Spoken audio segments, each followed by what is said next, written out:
This is an Audio Wool original. This episode of Frightday is brought to you by Gates of Hell Chipotle Hot Sauce by Frightday. Bold chipotle flavor blended with habanero peppers for just the right burn. Kissed with garlic and passion fruit. Zero human blood, like none at all. Visit shop.frightday.com before the first batch disappears.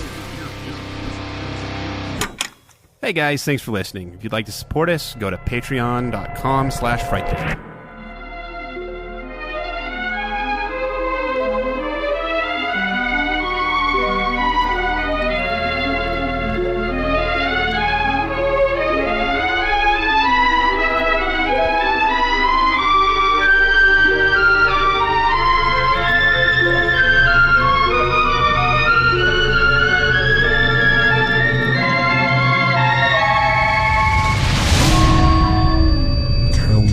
Cryptids and conspiracies. Back in the saddle. Dude, this story, Byron, today I was going to talk about Mount Shasta, but I'm not going to talk about Mount Shasta because it's too great of a lead-in into one of the things you're going to research, and it's one of those great dovetails between you and I. And before we go off on that tangent, I want to make sure that this story is told.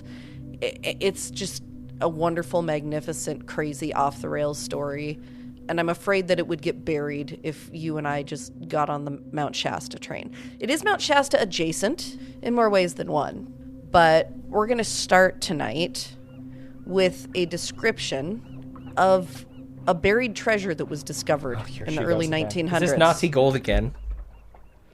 No-ish. No. Your hesitation No, is... it's not. No, it's not. Although that was a good story. That was a fun. fucking good story. Yeah, I think that was a good story. That was a Behind the Screams. Was it? Called Frightday.com. That one was really fun. Here's the description, Byron. This is a treasure discovered in the early 1900s. And don't you worry, we're going to get to Lemuria. It's all Lemuria. Just hang tight. 2 rooms, about 12 by 20 feet, were filled with copper and gold tablets, about 3 by 4 inches and concave so that one laid inside the other. The rooms were literally full of these plates, inscribed neatly. Another room contained many weapons. The tempered copper spears were so that one could bend the head of the weapon to the base of the shaft and it would spring back into place. Does that sound familiar? Metal that you bend and it springs back into place. Just Roswell? putting that pin in there. Okay. A little bit. Yeah, good job, good job.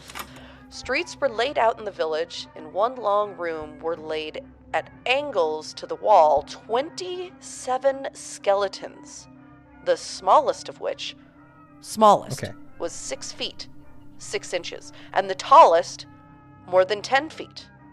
Putting another pin in this. Byron, you remember giants? I'm familiar. Remember the giants that the Smithsonian stole? Debatable, yeah. One of these days, we're going to storm the Smithsonian. Screw storming Area 51. We're going to storm the Smithsonian. We're going to find the skeletons. I feel like you folks already wanted to storm it because there's underground dumbs where there's children being held, mole children. But also, if you want to go listen to us talk about giants, go to episode 117. Thank you, Byron. I was actually going to look that up, and then I got too carried away with this, and I didn't put that note in. I appreciate that. There are going to be a couple other episode references, so I appreciate you pinch hitting there. That's really kind of you. Tallest skeletons more than 10 feet. In another room lay, apparently embalmed by some secret process, the bodies of a man and a woman dressed in royal robes, whom I believe were the king and queen of this race. The worship room was to behold. There on the walls were 3 great crosses, not of the conventional modern type, and a sun designed, worked in copper and gold.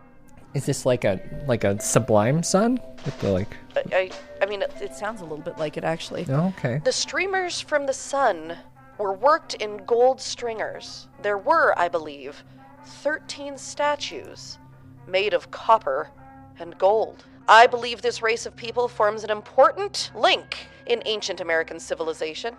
They were highly skilled craftsmen, as their work shows. Because there was a glow to 3 of these statues, I believe they used radium. And I believe it was with this use of radium that they tempered copper. Have you ever studied or read anything about the lost continent of Lemuria? Scientists claim it is the connecting link in the story of civilization. I believe here is the key to that lost continent. Wait, did this guy find Lemuria? Well, maybe. Oh. He might have. Byron, this is a wild tale. This involves mining, California, England. It's a bit of a national treasure. And if this were a movie, Nicolas Cage should definitely play the gentleman whom I was just attempting to narrate, guy by the name of J.C. Brown. J.C. Brown. Most frequently, when you read about it online, were you to Google J.C. Brown, the typical mystery that is investigated is who was J.C. Brown, because as it turns out, there was no such man named J.C. Brown, at least no record of him. Kind of a D.B. Cooper. It was a pseudonym, and so a lot of the stuff you will read about is investigating who was he, and what was his real identity, and what were his motives, and why did he discover this, and the wild story that it takes you on. But I'm actually going to start the episode by telling you who he really was, clearing that mystery up, and then moving into the real madness, what I believe are the deeper mysteries behind this. Thanks to the work of a gentleman named Stephen Sindoni, which, before you go too far off on him, Byron, I do want to make clear that for the purposes of this episode, I am merely going to reference the trail of primary documents that he found and that I was then also able to find fairly easily following his ideas. I'm not subscribing to some of the more far-fetched conclusions that he reached. I may touch on them a little later, but mostly I just want to explain that J.C. Brown was almost certainly a gentleman named John Benjamin Body, retired mining engineer who had worked in Mexico, born in England, went to school to become an engineer, worked for the same company his entire life, the Lord Cowdray Mining Company of England. And he was actually stationed out of Mexico for most of his life. And a lot of this, in fact, all of that, you can find if you have an account on Ancestry.com. You can look up John Benjamin Body. It's like primary source documents. Yeah. Records of his death and his birth. And it's pretty easy to track. The timing works out perfectly. The first record of any border crossing that shows him coming into this country was in 1904. He crossed in Laredo, Texas. And on this trip, according to Stephen, now this is the part that I really am not entirely sure about, but whatever happened on this trip led to the story that John Benjamin Body, aka J.C. Brown, would tell about this Lemurian temple that he found. It does appear that in 1904, when he crossed into America, he was on a bit of an expedition looking for potential mining territory for his employer, the Lord Cowdray Mining Company.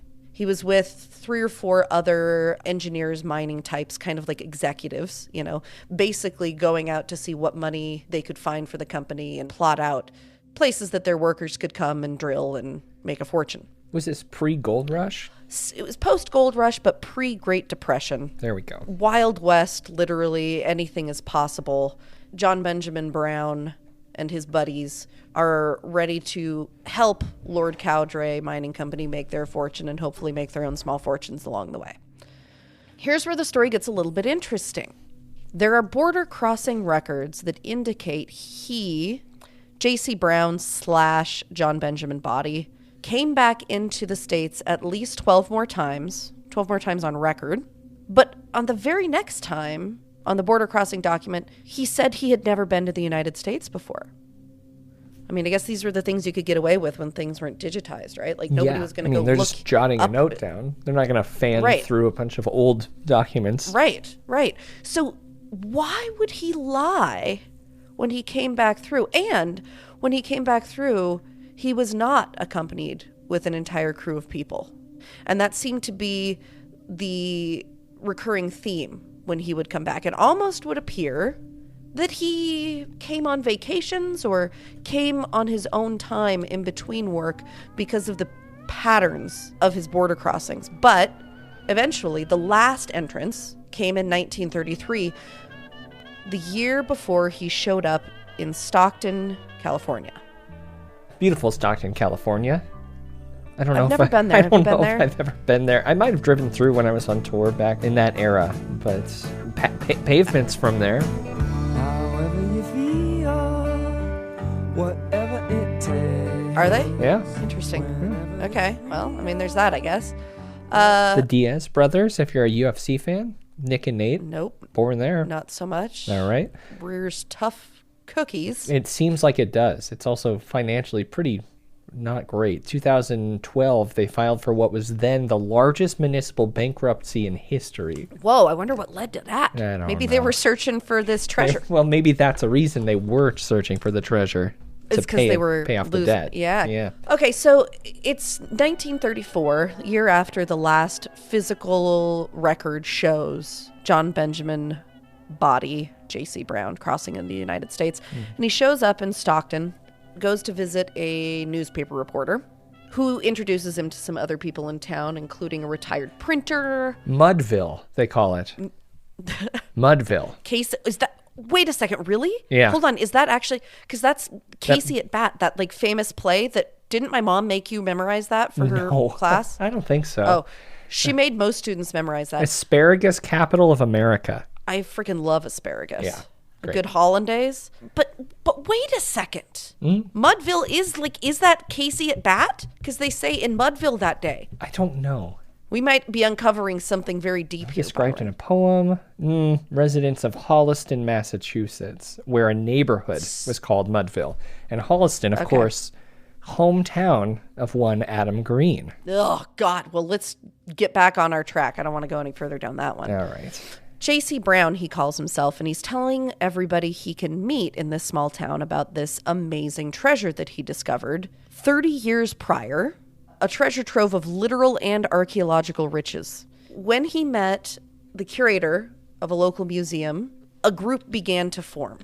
J.C. Brown began holding daily meetings, which grew into twice daily meetings, to share this story and to try and gather participants for an adventure of their own. Brown began organizing a band of followers here after telling a Stockton newspaperman that, in 1904, he had discovered a tunnel in the Cascade Mountains leading to a cavern filled with relics of, apparently, a lost race. Brown told the newspaperman, "My wish is to enlist a corps of trained people, whom I shall pay well for their services, to assist me in cataloging these specimens. I want the relics in this cave to remain intact. Those in 2 other caves, which I have located, may go to those who aid me." The newspaperman put Brown in touch with others he thought might be interested in assisting Brown to form a group to explore the cave and catalog its contents. These included John C. Root, a retired printer, and Henry Noyes Pratt, curator of the Hagen Memorial Museum. Not sure if that's kind of like the dinosaur museum on the east of the state or if it's a real museum. Yeah, who knows? Curator of the Hagen Memorial Museum. Readings were held twice daily, and Brown's followers grew to 80 in number. Brown's original story expanded into one that the cave held the secret to the lost race and continent of Lemuria.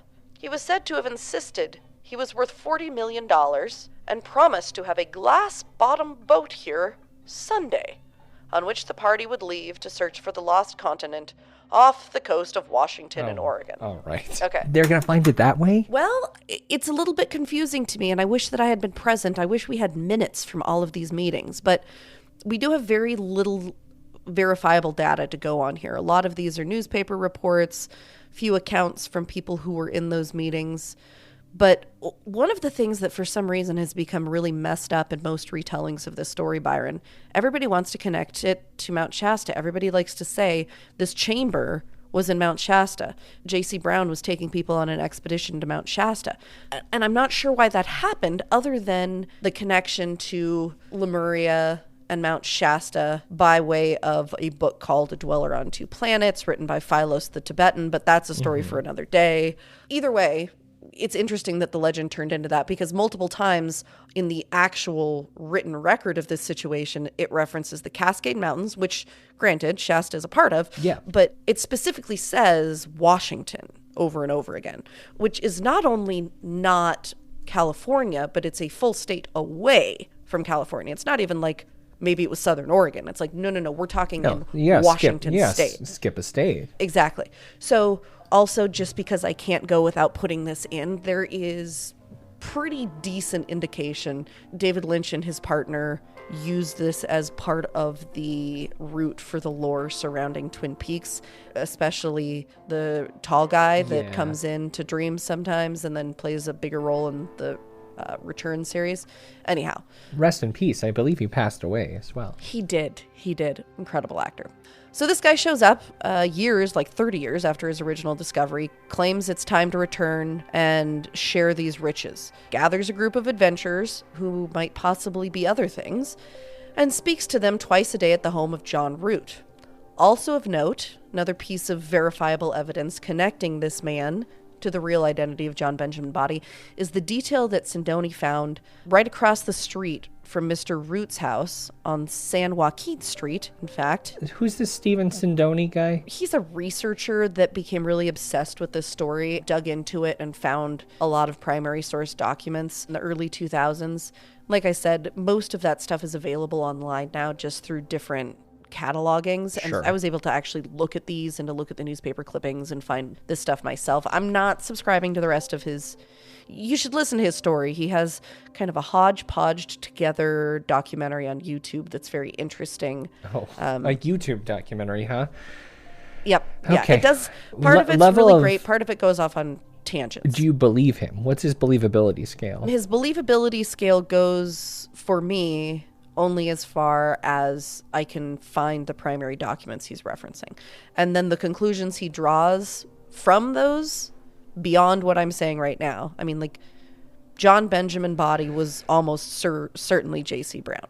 And John Benjamin Body did cross into the United States multiple times, and he did work for the Lord Cowdray Mining Company. Yeah. But I don't know that I subscribe to any of the other jump to conclusions, Matt, decisions that Sindoni made based upon these documents. But these documents are real. I've looked at them. In fact, I can put links to quite a few of them in the show notes of the episode if you'd like. I mean, anyone whose official website is hollowearthexposed.com. Yeah. I don't know. Just trust me when I say I promise I am not relying on him for anything other than, oh, these are the breadcrumbs. Now I can find these documents. Good to know. This was John Benjamin Body. Yep, I agree. He was J.C. Brown. Nice. But one of those pieces of evidence is the fact that Body's in-laws lived across the street in Stockton from Mr. Root, the retired printer that he lectured at daily, sometimes twice daily. Okay.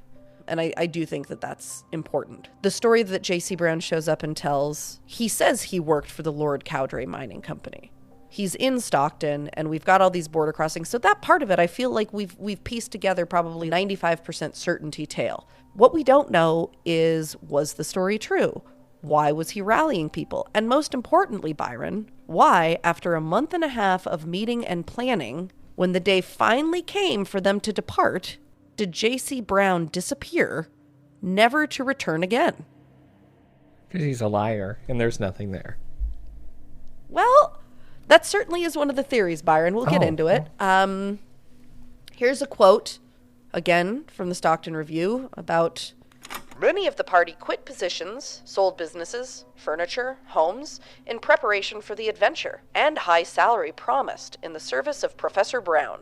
John Root, retired printer and farmer, sponsored beatings for more than 2 months at his home in Boers Park. The entire affair was clothed in greatest secrecy. Monday was set as a deadline for the production of proof by the professor. He left Root's home early in the morning to return at noon on a malleable glass boat that was to transport the party up the coast to Washington. At 3 o'clock yesterday morning, the party was still waiting for the return of the leader. Feelings were mingled. Some of the followers are convinced that a hostile group has kidnapped the 80-year-old geologist to force the sight of the city from him. So the story sounds wild, unbelievable even.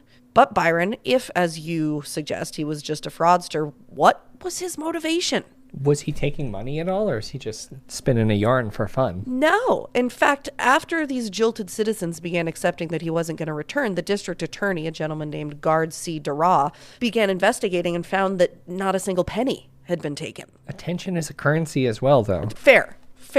Because there are so few primary sources for this story, we are relying on the jilted townspeople who were all gradients of embarrassed, angry, vengeful, despondent, perplexed that their adventure didn't pan out. We're relying on those people to tell their stories after the fact and give context to what had happened, who J.C. Brown was, and what transpired in all of those meetings. It's like if there was a prequel to The Music Man, where it was just talking to the townspeople from the town he just left. Yes, exactly. That would be fun. Yeah.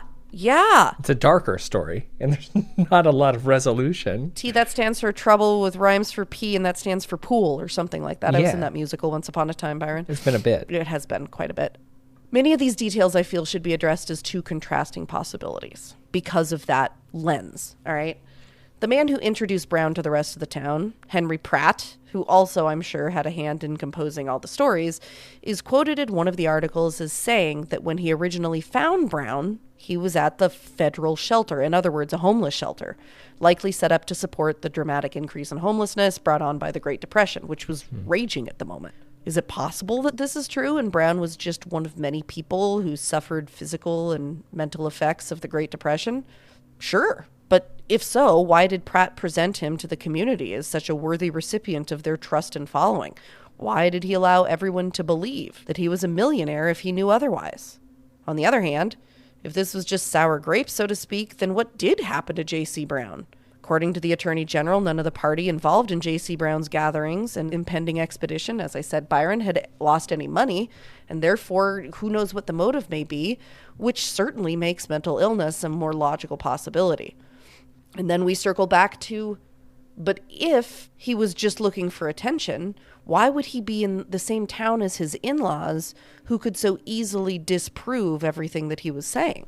And why did they not do so? I was going to say, is there a record of them saying anything? No, there isn't. Not at all. Then we have an article that claims to include an account that was given shortly after Brown's arrival, well before his departure could have provided ulterior motives for making him sound crazy. Okay. I found this cave while working in the Cascade Mountains for the Lord Cowdray Mining Company of England.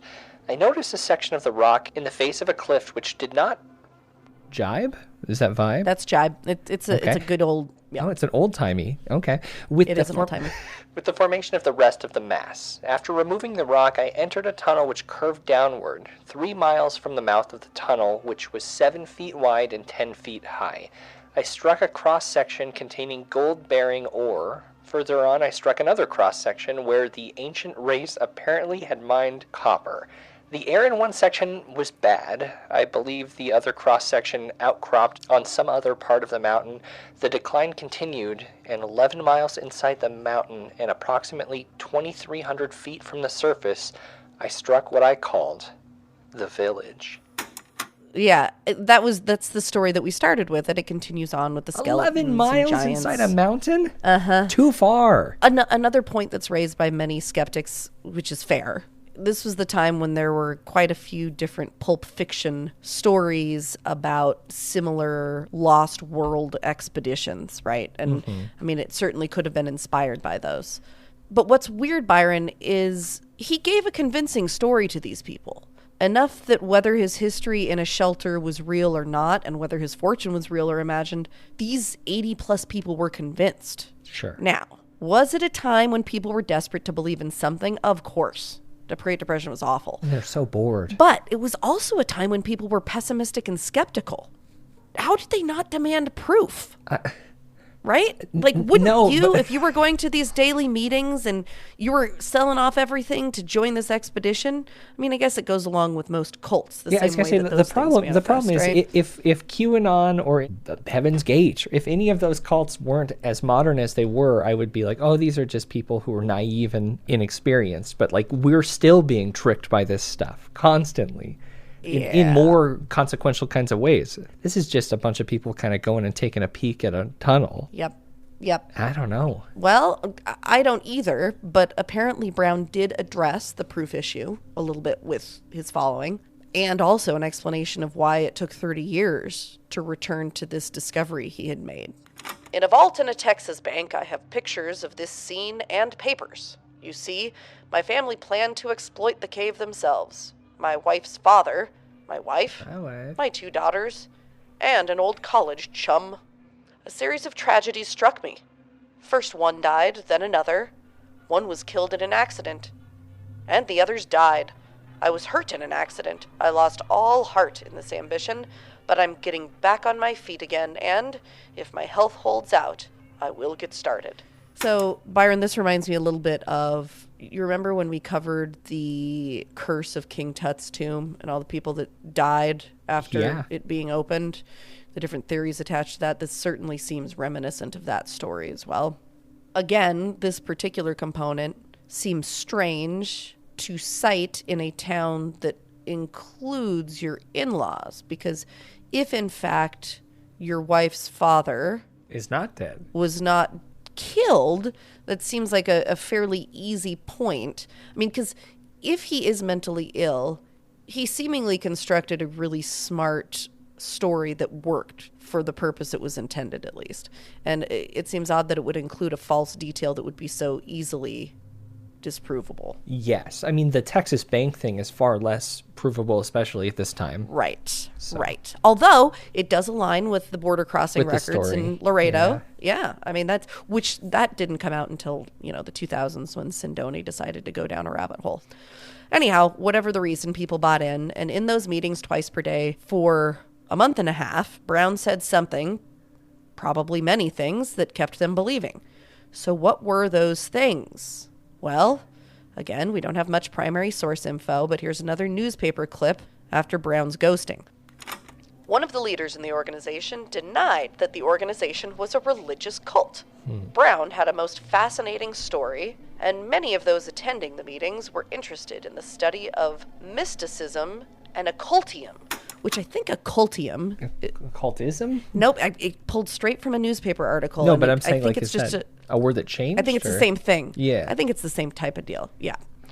Unless a person understands or has some knowledge of these matters, he could not understand the meetings.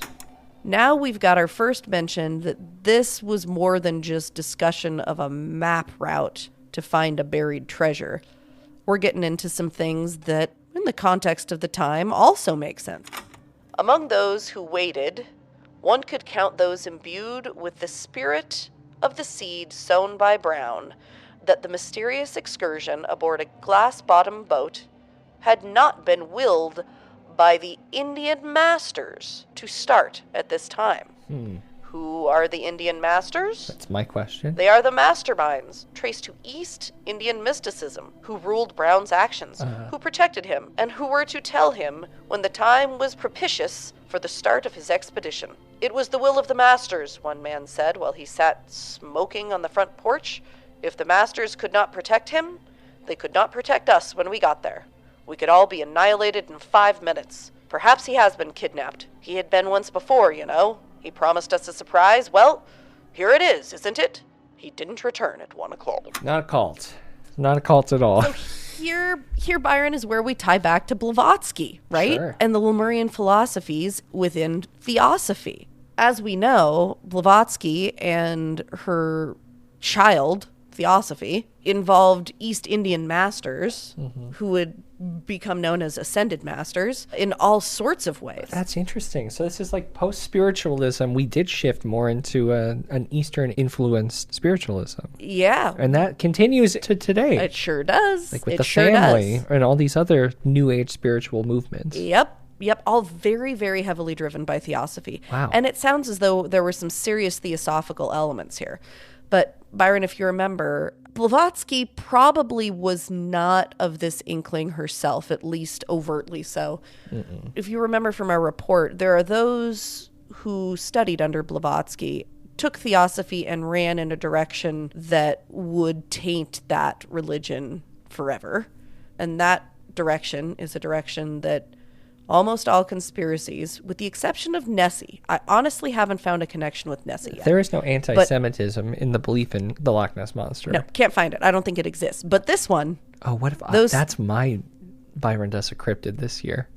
You're going to find Byron why Nessie's a Nazi? The truth about the Loch Ness Monster. If you uncover an anti-Semitic foundation for Nessie... Don't dare me. It might actually be my undoing. Like, You quit the show. We're done. I might quit everything. I might just curl up in the fetal position and never get up. Don't dare me. You know I can find... Yeah, well, I'll tell you what. You don't even have to be very good at it to trace most of these stories to anti-Semitism. Yeah. But this one, I'm not kidding you, Byron. I probably read 200 articles, listened to 15 different podcasts, watched dozens of YouTube documentaries, read 6 or 7 books. But I only found...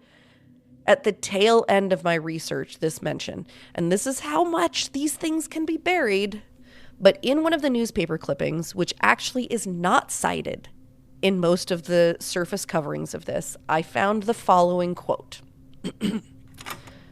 Meetings at the Root home had attracted the attention of neighbors, some of whom thought political meetings were in process.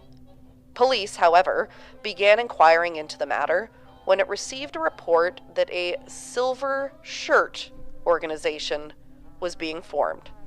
This report was denied in the record Saturday by Root, who, however, declined to reveal the purpose of the meetings.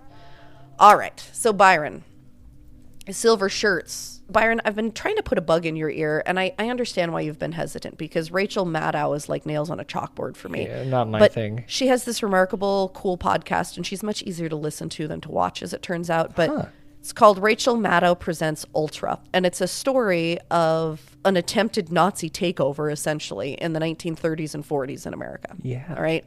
One of the things that I've learned from this information, from her podcast and looking into some of the things attached to it, there were like out in the open Nazi gatherings throughout California in the 1930s and even into the 1940s after we became involved in the war. Yeah, I mean, like the big one I point to is the 1939 one at Madison Square Garden. Have you ever seen pictures of that? I have. But Byron... This is in California. These are small groups. California, post Pearl Harbor, there was a Nazi youth camp in Los Angeles. Wow. So really freaking scary stuff. And one of the foundational groups here, which also was an offspring from Theosophy, was a group called the Silver Shirts. They were called the Silver Shirts because they were modeled after the brown shirts, the Nazi party, right?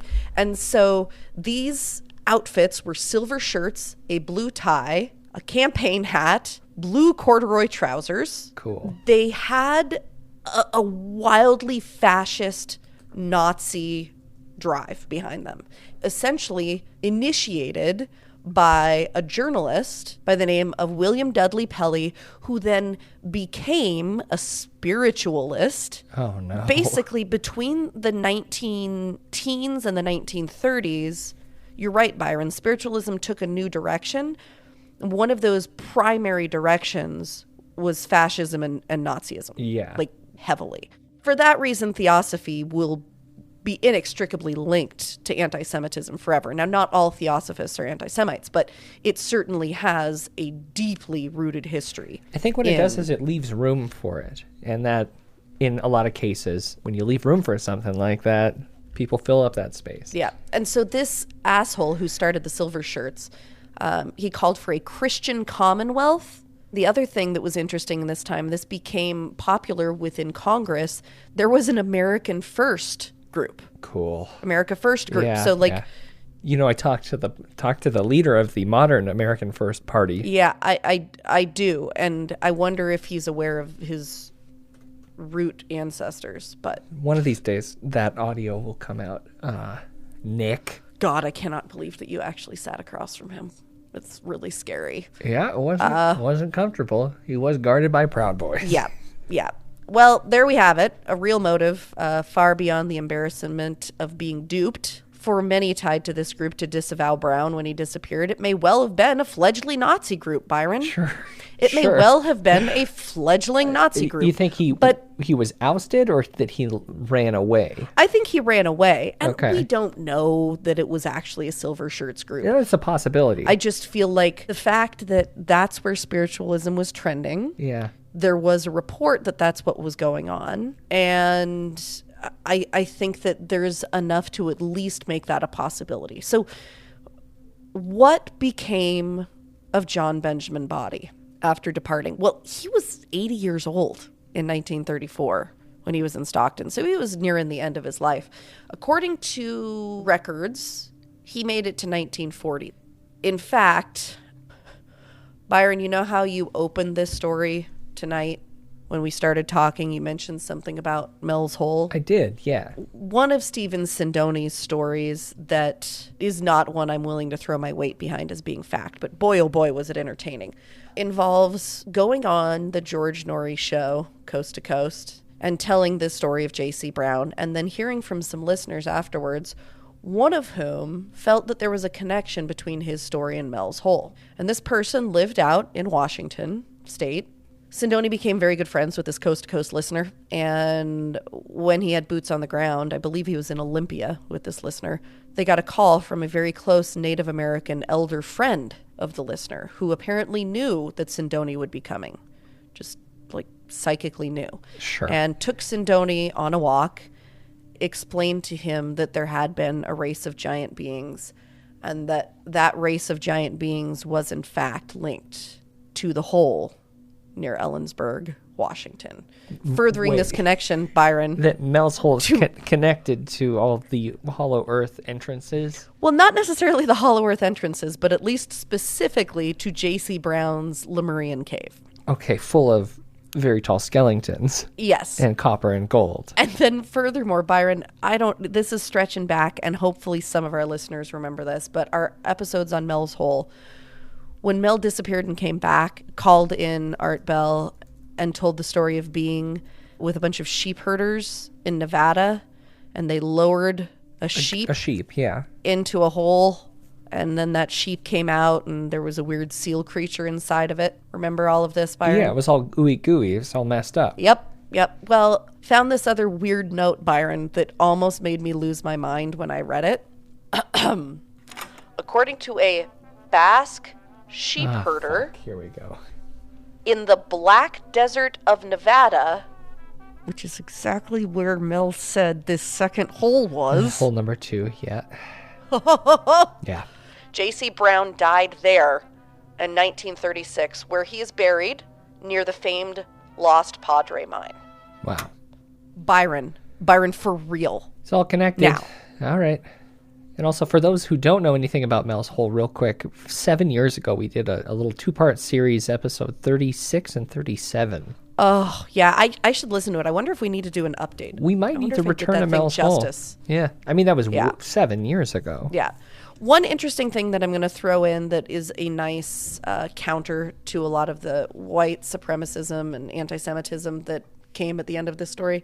This Native American elder who supposedly took Mr. Sindoni on a walk said that the giants had actually been dark-haired and dark-skinned, not the stupid Nordic blondes that everybody loves to talk about. So I'd like to at least hold on to that image. Well, in that case, are they leaning towards more like Native American? Is that what they're kind of trying to say? Yeah, I mean, supposedly this elder told Sindoni, the Salish tribe specifically, he said it was a Salish elder, that the Salish tribe are descendants of giants. Those giants. Wasn't that always kind of the thing, though? Like, people were disrupting Native American burial mounds because they thought there was giant bones there? Yeah. I mean, that's people have disrupted Native American burial for all kinds of reasons. For any reason they like for hundreds of years. But I also feel like it would probably be irresponsible if I didn't mention the fact that there appears to be an actual record of John Benjamin Body dying in England in 1940. But I would really prefer to to think that he died in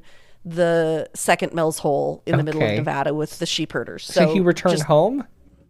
It sounds like he ran away and went back home? It sounds like he did. Come on. I mean, who knows what happened? Who knows why? He abandoned his whole family? Well, his family was back in England, I think. Oh, okay. But because he was from England.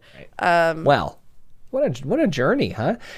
Weird to think that Lemuria could just be the United States, but I know. And I mean, there's got to be more that happened in those meetings. I wish maybe in somebody's like great grandparents' attic, there's a box of meeting notes from those 2 months of twice daily meetings that we could gather a whole story about why it was a glass bottom boat. Was there something in the ocean?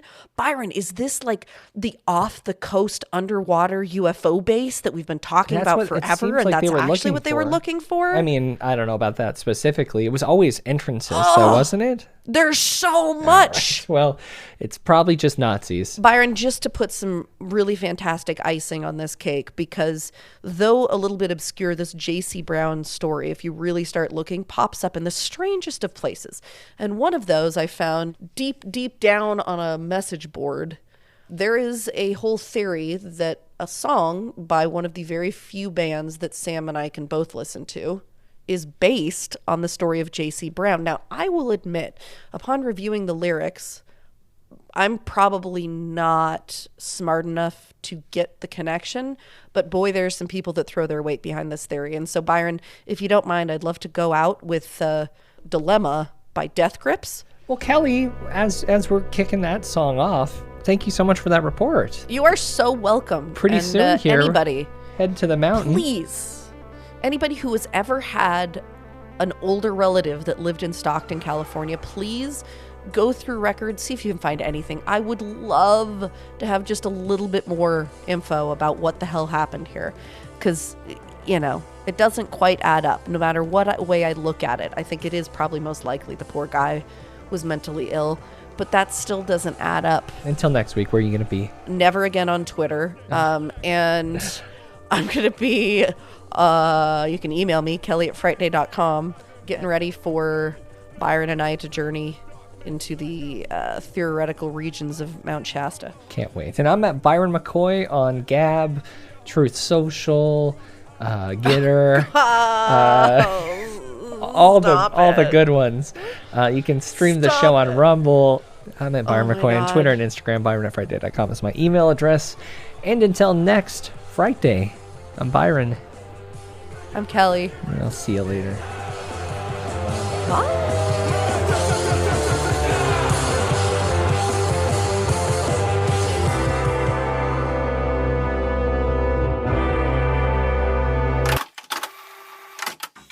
You've been listening to an Audio Wool original, produced by Byron McKoy, theme music provided by Cemeteries. For more programs like this, visit audiowool.co.